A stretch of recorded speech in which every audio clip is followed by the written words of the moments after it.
السلام عليكم ورحمة الله وبركاته. طبعا اليوم أتكلم عن موضوع والكثير يسأل عنه، واللي هو تكلفة المشروع.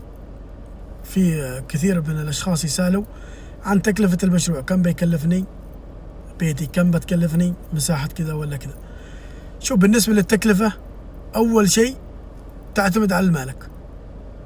إذا المالك راح يسلم المشروع المقاول كامل تسليم مفتاح، خلاص التكلفة معروفة، ما فيها أي كلام. التكلفة هنا معروفة.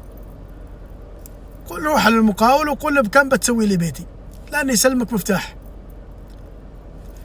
في حالة إنه هيكل، في حالة إنه شغل المقاول هيكل، هنا أيضا ما بتفرق كثير معك، تفرق معك تشطيبات، تفرق معك في التشطيبات. طبعا التشطيبات في المتناول، يعني ممكن نحن على سبيل المثال نقول كاشي، الكاشي في متر اللي هو الأسباني 9 أو 10، وفي متر ب3، وفي متر بريالين. فتعتمد على ميزانيك أنت. بس كيف أحصل السعر التقريبي؟ أضرب في 135 ريال أو في 140 على حسب الهيكل كم ماسك لك عليه المقاول. تريد التوفير الكلي لما تمسك المقاول عملية. هنا لما تمسك المقاول عملية، هنا تتحمل أنت أيضا، لأن المقاول بيوفر لك عمال وبيحطهم في الموقع، وأنت راكض يا المالك راكض، يوفر موادك، تابع عمال، ايش يريدوا وايش ما يريدوا. هذا كله يعني كأنه إرهاق وتعب البيت راح يكون في ظهرك أنت. هنا ممكن توفر الكثير زين، بس أيضا راح تتعب وتشقى إلى ما يخلص مشروعك، لأن المقاول راح يوفر لك عمال فقط. واضحة الصورة؟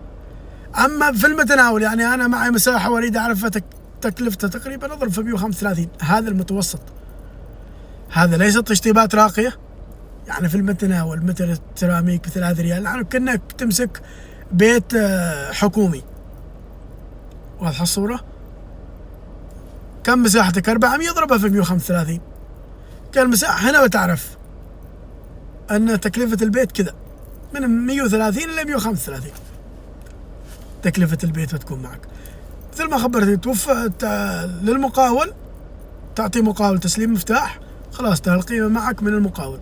هيكل أيضا ضيف فيه التشطيبات اللي أنت راح تشطب فيها.